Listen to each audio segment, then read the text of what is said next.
Back so soon. Pardon me, brother. Yeah. Pardon me, brother. Pardon me, brother.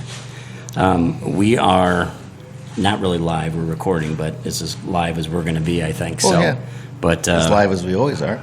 yeah, that's true. So we've got some introductions to do here. We've got some special guests today. I am so excited for today. We have not one, but two.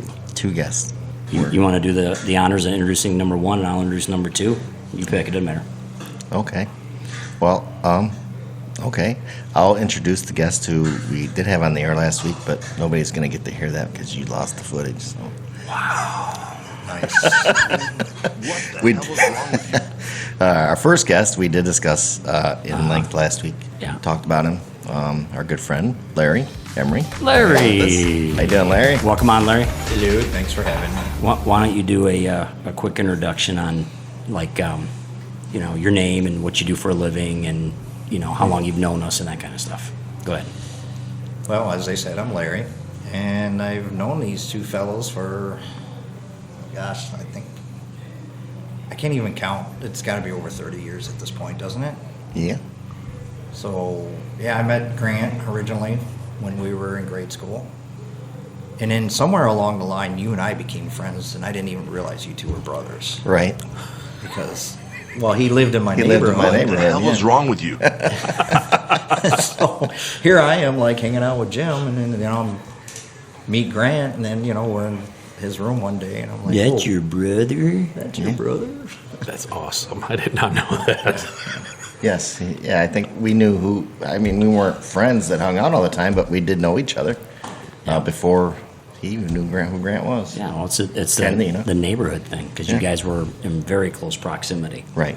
to each other. So I Right. think that probably made a difference on that. So, but Larry, we're very glad that you're here.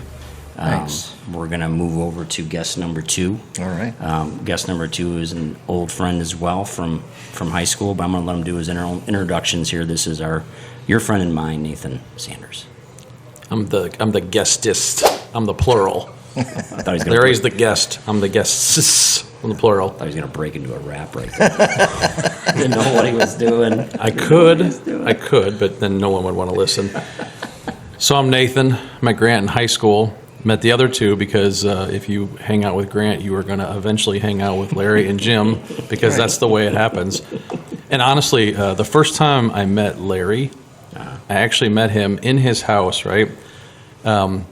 You pulled in the driveway. Larry starts yelling at you from the house. And I'm like, are we at the right place? Because I was like... And I don't even remember what you were yelling because I don't remember it was clear at the time. But and then when you guys ran in, you basically started just talking smack, and I'm like, these two, oh yeah, fun. And then the first time I met Jim, it was Jim. He's not loud, but the second the three of you got together, Yeah. it was like you had this conversation that you had going, and the conversation started the second you all three got in the room. So. I think today is going to be very interesting, is my point. Yes, I would agree. I'm going to enjoy watching at a minimum. A lot of history here. We do have one individual that is not here with us. That's kind of part of the band, if you will, getting the band back together. I'm supposed to be able to call him up. I'm waiting on a reply back, but that would be Grandmaster Phil. Yeah. So we're just waiting on him to send me a text back, but that's kind of where we're at with that. With Jimbo here, why don't we start off like we kind of normally do? And what's up with the hat, man? What's with the hat? Yeah, what's that all You about? should know about the hat. You got me this hat. Tell the story, buddy. What's the story? Is I don't know. we drink Coronas. We like Coronas, and we drink Coronas, and Yeah. you got me this hat with the bottle cap opener on it. Yeah. And what was the purpose? For camping. For camping, right? Yeah. So we could open our Coronas around the fire Yeah. without having a bottle cap. It works so much better. You don't have to bring extra stuff. You can just click it and go. Yeah. Click it and go. Right. So Click it that's- and go. Yeah. So Larry was working as a police officer, and there's actually kind of a quick story there that we could get Larry to tell us about. What was the process, and how did you become a Toledo PD guy? I heard it chuckle. Well, let's just say that at the time I had no interest to be a police officer. Yeah. I really didn't. I just, my goal at the time was I was in the Air National Guard, and I was going all over the place, and I was like, I'm just going to do this as my career. And I really wasn't really concentrating on anything else. I dropped out of college. I was going for engineering, mechanical engineering, and I was just traveling all over the world, enjoying life. Grant was dating Dana at the time, wasn't it, Grant? I believe. Yeah. And Clippity-clop, you know, clippity-clop. yeah, I was just gonna say that. We could hear her walking down the hallway. Here comes Dana, and then it was Katana. Sorry, go ahead. Anyways, Grant went on a ride along with her uncle, and he was a state trooper. Yeah. And when he came home, he was just so fired up about it. He was like, "Man, I want to be a police officer. This is my calling. I'm going to do it." Grant researched it, did everything he needed to do to find out what you needed to do to take civil service tests for Toledo I Police. did all the research. Just let it be known that I did all the research. And then the hounding came. Dude, take the test with me. Why don't you take the test with me? Take the test with me. Yeah. I don't want to, man. Yeah. Take the test with me. Next day comes along, take the test. All right, fine, I'll do it. After I finally did it, we studied together, and long story short, I scored rather well, and Yeah. I got accepted in. Yeah. Who else went with us? Was it Phil? Yeah. It was The Phil. three Yes, of us. it was. Yeah, It was the three of us. Yeah. Phil went with us. It was a good time. The three of us went, and I think we all passed. Did Phil? I'm trying to remember. I don't remember what his score was. I know I scored pretty high. You scored actually higher than me because of the military. They gave you a bump, Yeah. which is, I mean, Couldn't is have what been it is. my intelligence at all that helped me score. No, of course not. No. Okay. No, but you did real well, and it really kind of fit you. It just kind of, you know what I mean? It just kind of made sense. And you've been an officer now for how many years? 24 years. Wow. Starting my 25th, December 1st, as a matter of fact. 24 years with a gun. It's crazy. Scary. Yeah. You know, Nathan, I don't know why you weren't considered, but I know I was told I was too short by these two. Nathan's probably the tallest of us all. I mean, I think how tall are you, Nate? You're 6 foot, right? No. There's a story about that, if you want me to tell it real Oh, quick. good God, yeah. So my dad was 5'7" and 1/8. Right. Say 1/8. And my brother is the exact same height. My brother has a hard time with me being taller than him. And yes, Jake, you're going to watch this podcast and you're going to hear this story because he hates this story. They live near Chicago. We're at the Science Museum, and they had Michael Jordan standing there with his arms out, and you could get measured for your height next to Michael Jordan. Oh, I've seen that, yeah. Take the shoes off. And I was always short, had cancer when I was a kid, so all the growth came after college, right? I shot up several inches. I had no idea how tall I was. I go up, they laser measured it. The guy goes, "You're barely 6 foot." I jumped for my life. I was like, "Heck yeah!" And it's bothered my brother because I immediately, next time, I'm like, "Look, man, my license says 6 feet." My brother's like, "You're not 6 feet tall. You're not 6 feet tall." So I think as we shrink with age, Yeah. you know, Yeah. hopefully it's because of the money in our pockets because of all of our earning careers is That's- pulling us that's down. why. That's what it is, right? Yeah, it is. But yeah, I think I'm probably in the 5'10" range now. And I think it was like a good day when all the gas in my bones had expanded me. I don't think I've ever been 6 foot, but it bugs the crap out of my brother. So I'm 6 foot. Right. Yeah, baby. Right. Yeah, but baby. no, no, if you had called me, I would have had to decline. I was pursuing my career options, but happy to hear that you guys all gave it a shot. Yeah, So we did. I think the right man got the job personally between the three of you. Oh, thanks. Appreciate I that. do. It's been a good career. I can't really complain. Done a lot of good. A lot of good. Well, you know, I want to ask Nathan a quick question, if that's okay. When Nathan and I were in high school, we decided to double date and do prom together. You know, With girls.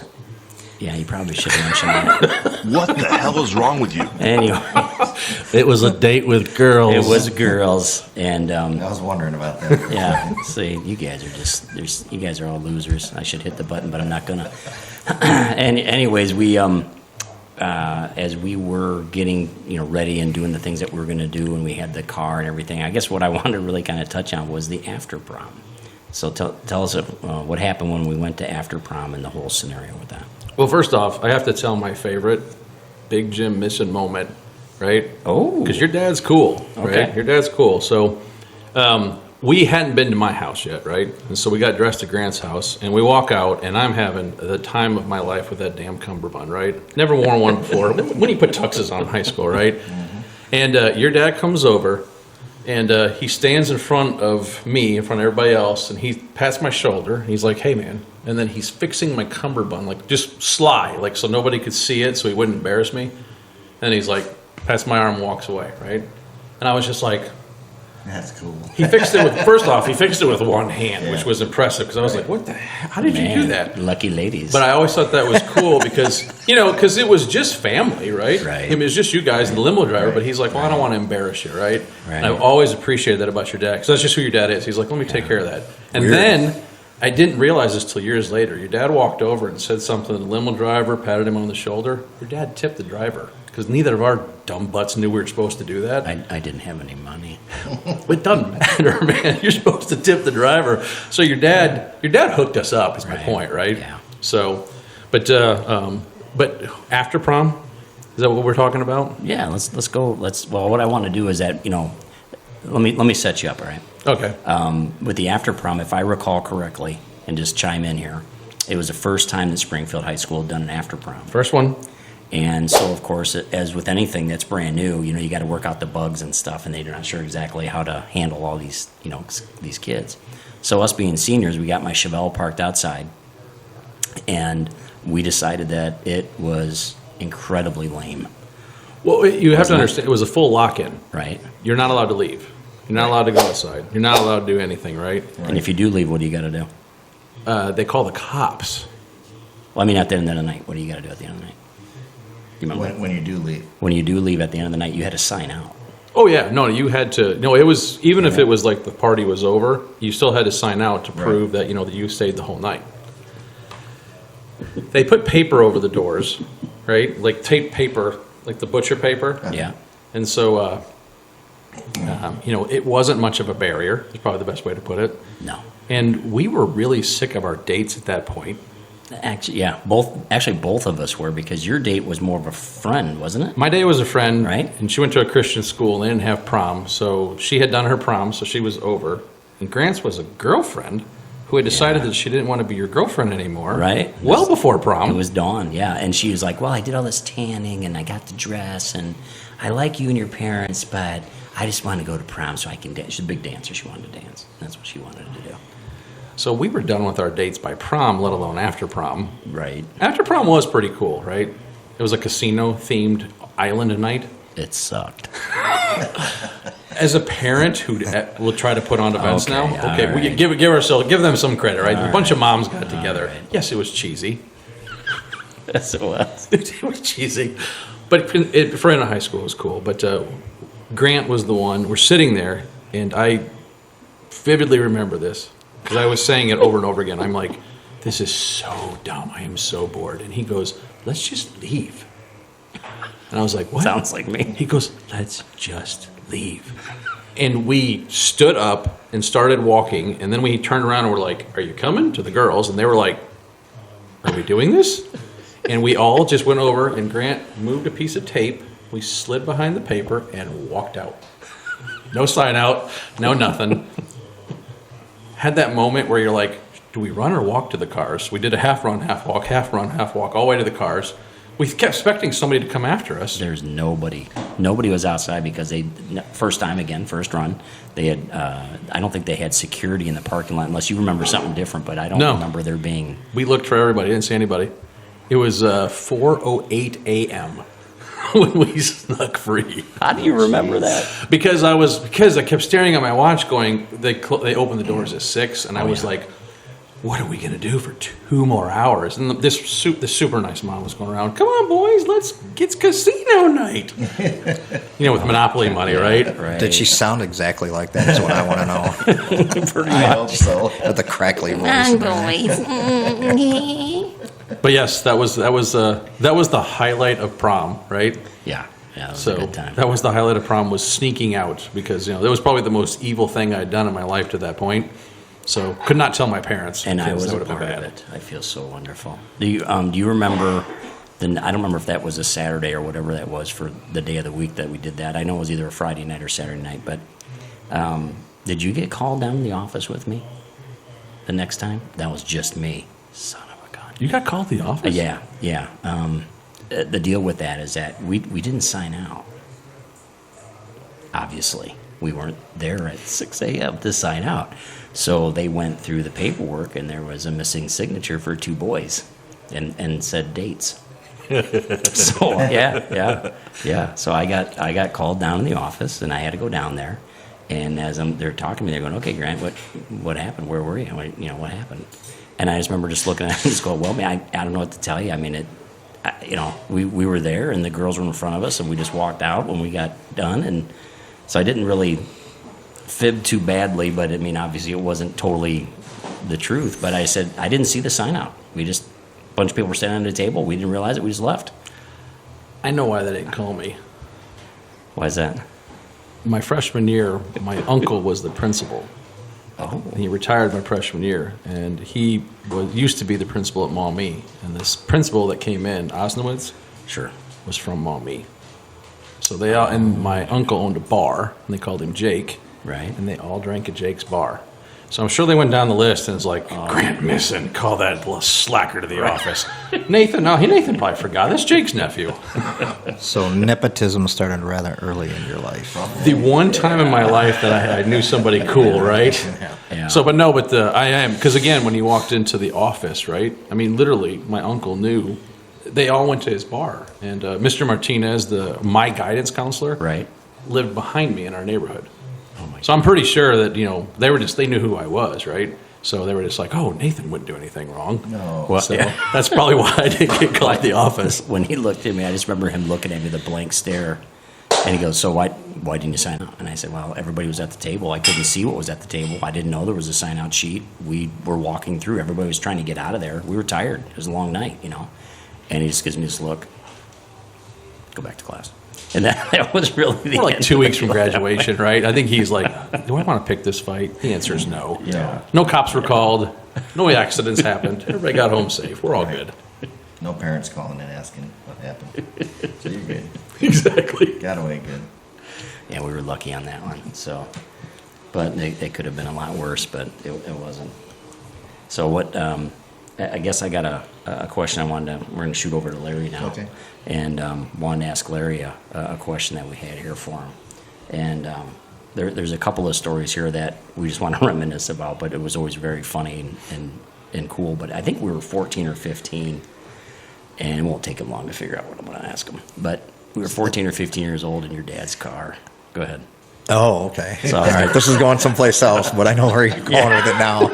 I thought it was going to have to deal with walkie-talkies. Oh, well, hey, come back to that. Okay. Come back to that. But I don't know if Nathan's heard this story before, because I think we were probably, oh man, I'm trying to remember. I want to say that we were 14 or 15, because we're just at that point of wanting to drive, like knowing that we're going to be driving. And your dad had that car, and it was a Plymouth Arrow. yeah, and it was what, a 3-speed, 4-speed? No, it was a 5-speed. Was it? Oh, it was a 5-speed. Okay, It's a hatchback. So Yeah. walk us through that. What happened? I still remember we were on Holland, Sylvania, in between Dorr Street and Bancroft when this happened, too. Oddly specific. Yeah, right. Very So, I mean, you're right at that age when you want to start driving. You're just like really interested in driving, and that was at that age. You were like, man, I can't wait till I can drive. I just the freedom. Just everything associated with it being that age, being a boy, and the cars that we had back then is just you just wanted to drive.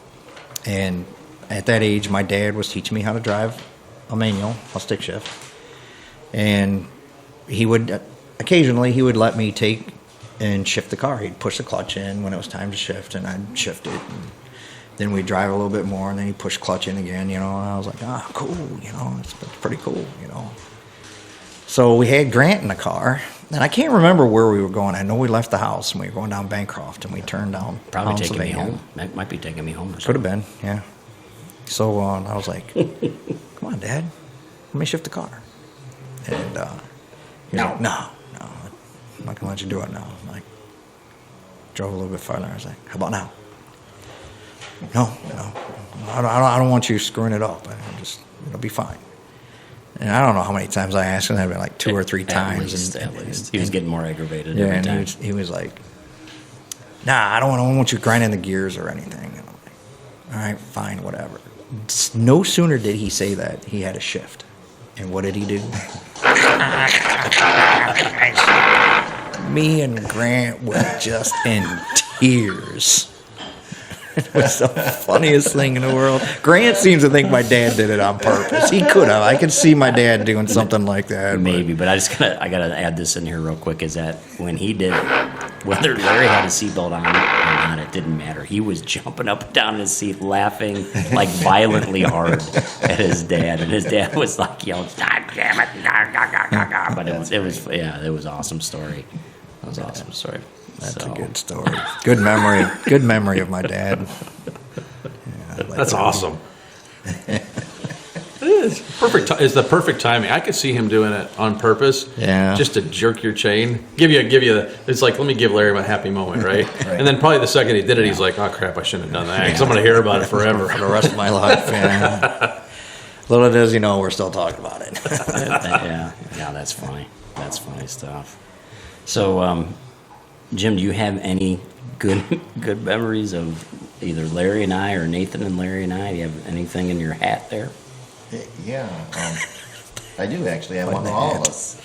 It was somebody's graduation party, I do believe.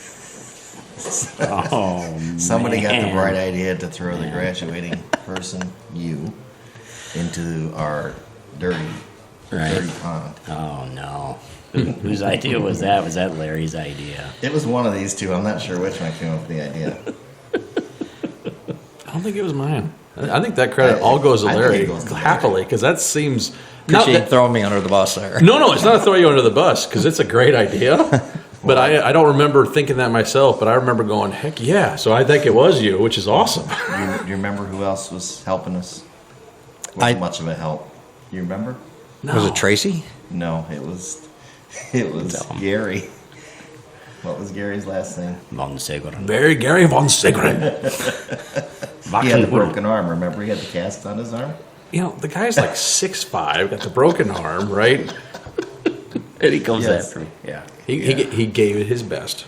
He gave it his best. Oh, we weren't catching Grant. No. He was not going to be thrown in that. No, because he Gary knew wasn't once big we enough. started walking towards him, he knew something was up. Yeah, he did. The gig was up.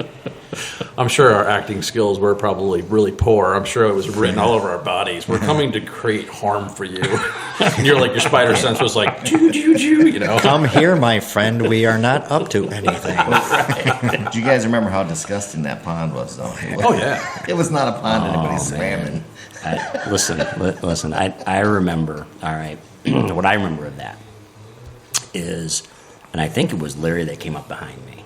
Uh-huh. I think and grabbed me from behind. I did. And then I we, remember and we fell down specifically. together. Yeah. Right. And then I realized it was either Gary or somebody said, "Okay, let's throw him in the pond." And I was like, "Man, there's at least, what was it, 6 foot? At least 5 or 6 feet of algae from the shore going out in the. It was bad. It was bad. It was really bad. And I just remember that somehow or another I started to get away, and somebody else was down there trying to grab my feet, and I kicked, and I don't know, was it you? And I came inches from their head, and I hit that big flower pot. Remember that, Larry? That Yeah, I big do. flower pot? And I Yeah. knocked it over, and it's like, it had to be, 3 foot in diameter or whatever. I mean, it was not You small. were not going in that pond. And then I got up and I took off. was just not doing it. Remember that? Yeah, I took Not without off. restraints. Oh Wasn't yeah, gonna happen. yeah. And I could hear Larry behind me, and I could hear Nathan coming, and I knew you were coming. But in my mind, I'm only thinking kind of like that joke about the grizzly bear. You know what I mean? I don't have to outrun the grizzly. I just got to outrun you.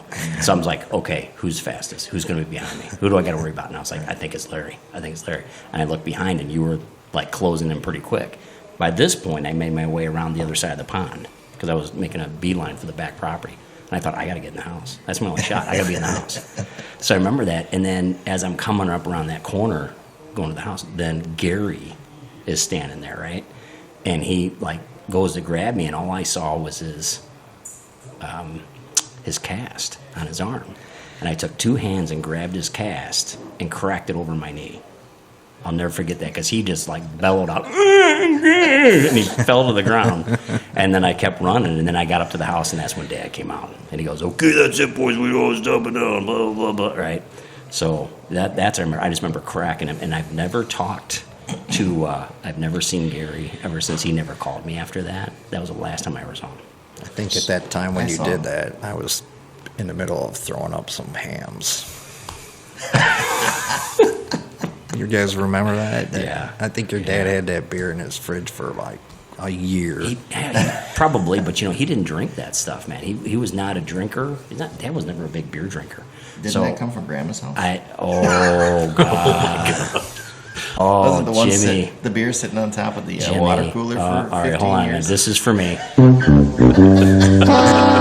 right. This is honestly, Jim's going to take over here, okay? This is honestly a story that I don't think anybody in this room knows except you and I. Oh, God. And go ahead. Gonna air more dirty Just- laundry on here? Just, let's just do I thought it. we were already, I thought we were in enough trouble from last week, but if you want me to air this dirty laundry, I will. Yeah, just do it.